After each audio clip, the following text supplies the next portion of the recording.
Kembali saya lanjutkan pembahasan kisi-kisi UN Matematik SMA 2017, yaitu kita masuk pada topik persamaan dan fungsi kuadrat. Oke, sebelumnya saya ingatkan bahwa berita terbaru bahwa tolak akreditasi sekolah sebagai acuan kuota undangan. Ya, sebagaimana diketahui bahwa mulai tahun ini ada pembatasan kuota. Nah, di sini para kepala sekolah di Malang itu tampaknya tidak menghiraukan hal itu atau cuek. Jadi mereka tetap mendaftarkan siswanya meski ada pembatasan. Ya. Nah, pembatasan kuota di SNMPTN itu aturan resminya adalah jika sekolah itu akreditasi A, maka 50% siswanya, siswa terbaiknya itu yang boleh mendaftar SNMPTN. Jadi kalau 100 berarti 50 ya. Untuk sekolah akreditasi B 30%, C 10%, dan yang masih dalam proses akreditasi hanya 5%. Oke. Nah, jumlah itu terjadi penurunan dibanding tahun sebelumnya.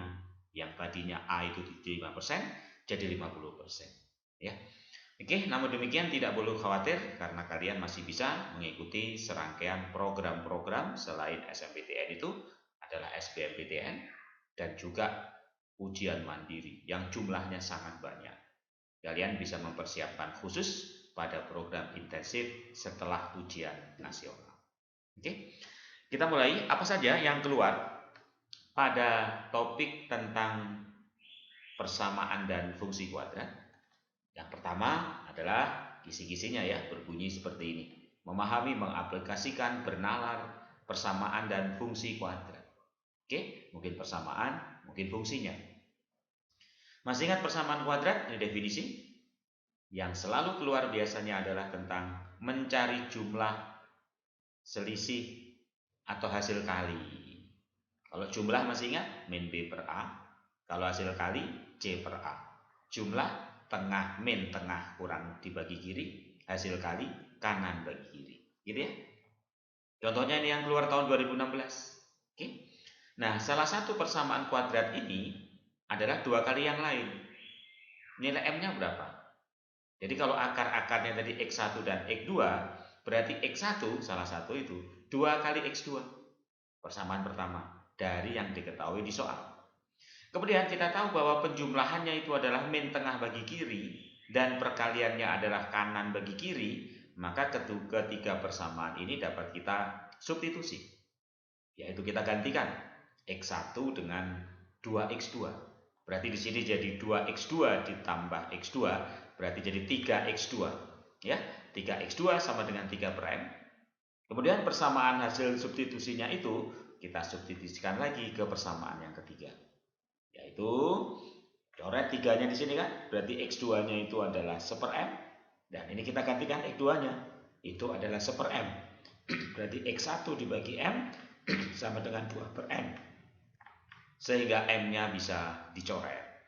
Jadi X1 akan dapat yaitu bernilai 2. Kalau X1 2, berarti X2-nya adalah separuhnya, yaitu 1. Oke, yang ditanya bukan X1 dan X2, yang ditanya adalah M. Masih ingat definisi akar? Kalau dimasukin jadi benar. Masukin 1 aja, berarti hanya tinggal M aja kan, X-nya 1. Masukin 1, berarti min 3X tambah 2, maka M-nya dapat, yaitu 1. Persis seperti jawaban C. Ya, jadi 2016 sangat mudah sekali yang keluar tentang persamaan dan fungsi kuadrat, yaitu hanya menggunakan rumus definisi, rumus jumlah, rumus kali, lalu disubstitusi. Oke. Kemudian berikutnya masih mengenai soal jumlah dan hasil kali. Hati-hati nanti kalau keluar seperti tahun 2012 ya, modelnya agak berbeda.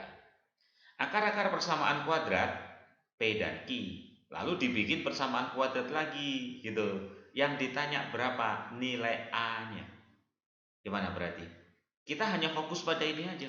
Pokoknya dijumlah sama dengan min tengah bagi kiri dikali kanan bagi kiri. Lalu bagaimana di sini? Nah, untuk mendapatkan persamaan ini, tentunya kamu tahu dong rumus P min Q kuadrat di SMP dulu. P kuadrat min 2Q plus Q kuadrat. Oke, dan ini adalah P plus Q, P kuadrat plus 2PQ plus Q kuadrat. Padahal ini kan persamaannya 8A. Ngerti? Lalu bagaimana P plus Q? Kan P plus Q-nya itu min A. Kalau dikuadratin jadi A kuadrat. Nah, ini ternyata habis kalau dikurang. Jadi pakai eliminasi. Berarti min 4PQ sama dengan 8A dikurangi A kuadrat. Pindahkan ke kiri. Berarti 16 sama dengan 8A min A kuadrat. Betul?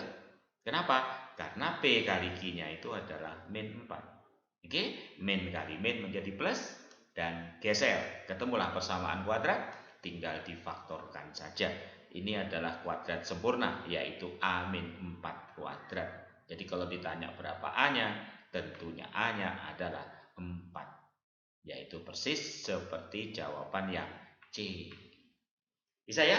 Nah, jadi hati-hati nanti persamaan kuadrat, pokoknya jumlah min B per A kali C per A, tinggal kamu pakai cara apa? Substitusi eliminasi.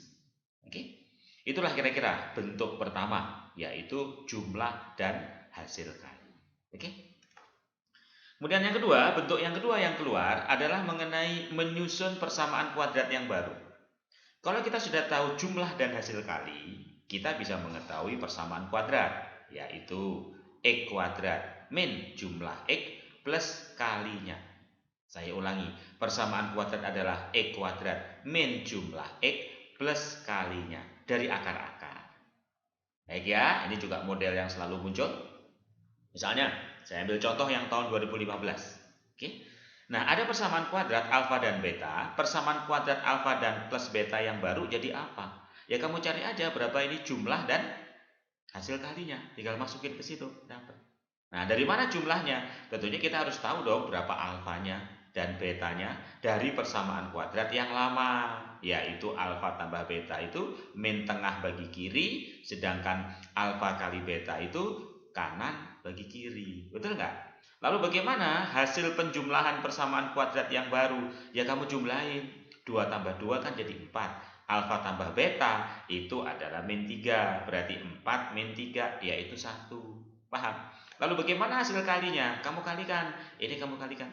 Berarti alfa beta ditambah 2 alfa 2 beta ditambah 2 kali 2 itu 4. Padahal alfa kali beta itu sudah ada, yaitu min 7. Ini sama artinya dengan 2 alfa tambah beta. Karena 2 alfa tambah beta itu min 3, maka 2 kali min 3 ditambah 4. Ternyata dapat, yaitu hasil kalinya itu adalah min 9. Berarti persamaan kuadrat yang baru masukkan, yaitu X kuadrat min jumlah, ini jumlahnya nih, lalu plus kali, itu kalinya. Berarti bentuknya adalah X kuadrat min jumlah. Berapa jumlahnya? 1. Berarti hanya min X lalu kalinya min 9. Yaitu persis seperti jawaban C tersebut. Itu kemungkinan kedua. Jadi ingat, kemungkinan pertama mencari jumlah dan kali. Kemungkinan yang ketiga menyusun persamaan kuadrat yang baru. Oke. Kemudian kemungkinan yang ketiga adalah menentukan jenis-jenis akarnya.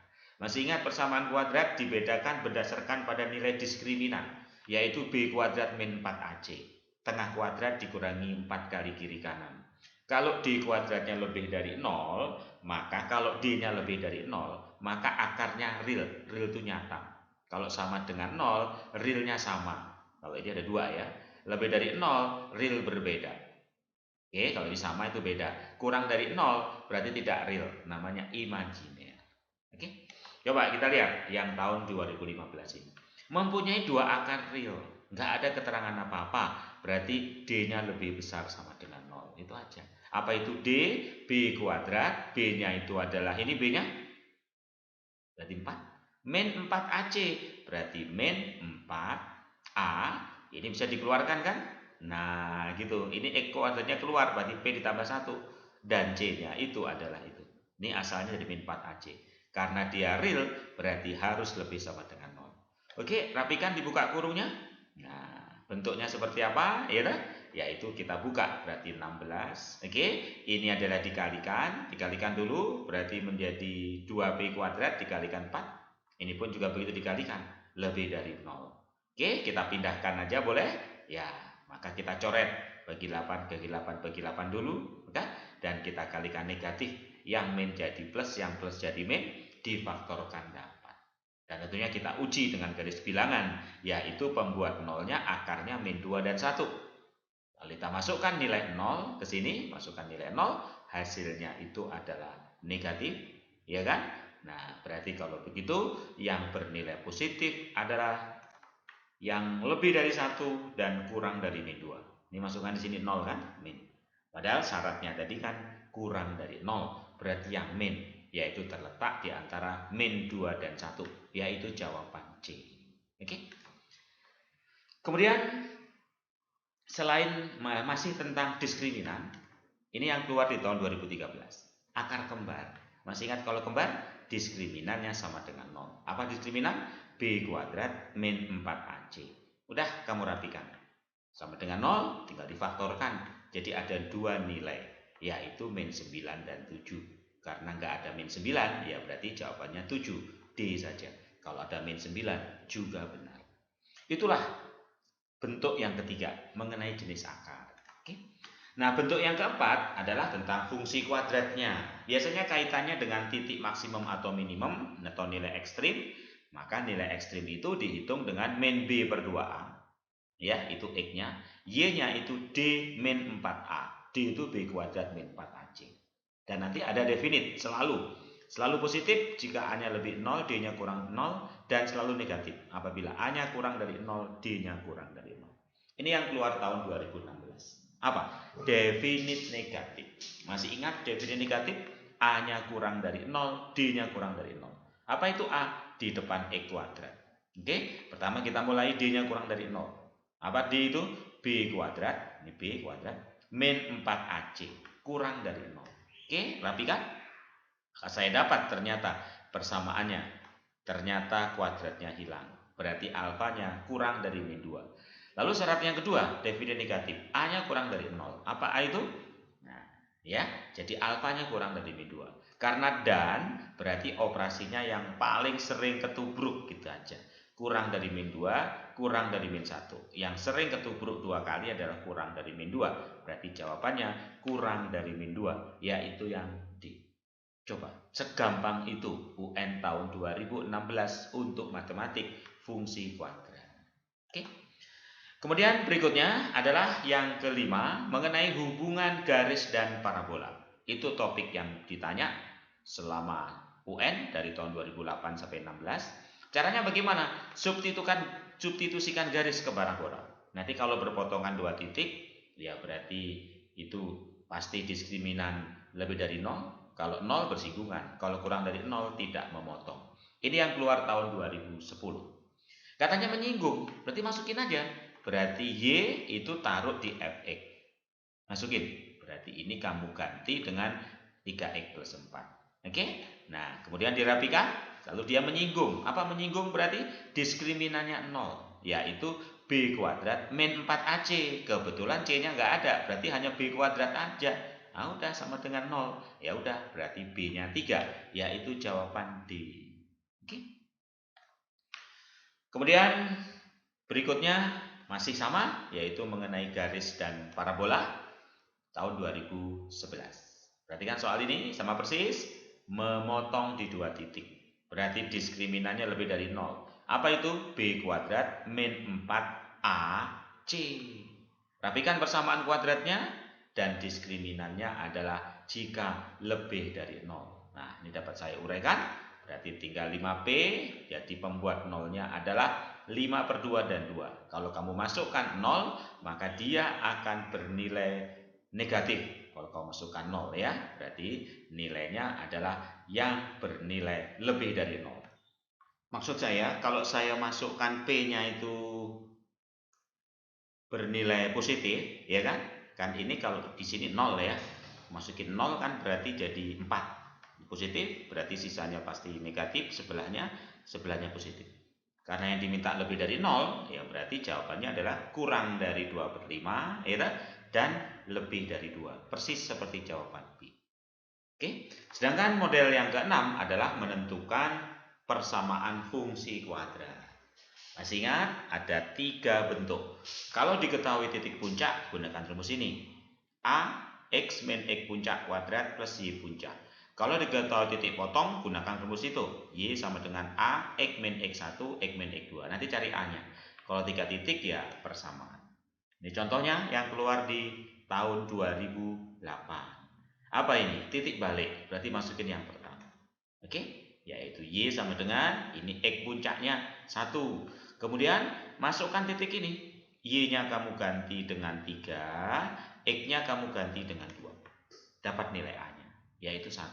Setelah itu balikin 1 itu ke persamaan semula ini ya, dan rapikan dengan kuadrat. Jadi jawabannya yang B. Itulah ya seluruh pembahasan model bentuk kisi-kisi tentang persamaan dan fungsi kuadrat. Biasanya keluar 2. Perhatikan, tahun 2016 keluar 2, tahun ganjil akan keluar tahun ganjil biasanya ya. Oke, itulah pada pertemuan ini. Sampai ketemu pada pembahasan-pembahasan berikutnya.